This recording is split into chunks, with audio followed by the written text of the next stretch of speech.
guys! Another day, another luto series. So for today's video, magluluto tayo ng pininyang manok gamit ang gata.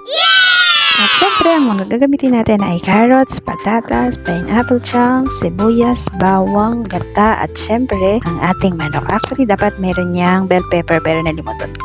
So habang nakababad yung ating manok sa pineapple juice, tayo muna ay magpiprito ng patatas at carrots. Nga pala, usually ang ginagamit sa pininyahan ay evap na gatas. Pero dahil diabetic tayo at hindi pa tayo ganong katapang, di muna tayo gagamit ng gatas for today's video. At napanood ko rin naman sa YouTube na pwedeng gamitin ang gata. At masarap naman siya.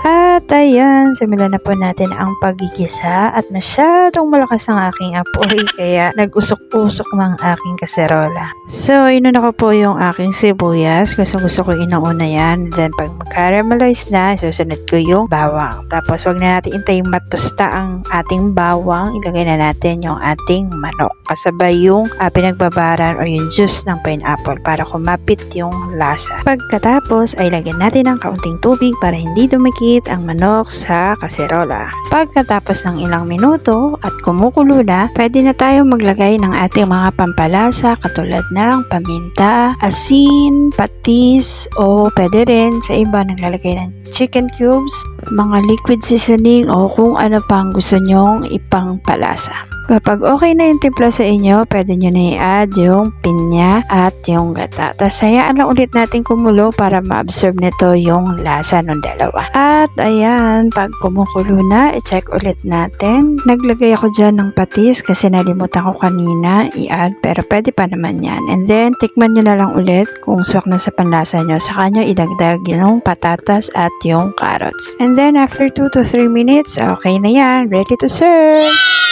And that's it for today's luto series. Kita-kits ulit next time. Bye and God bless you all.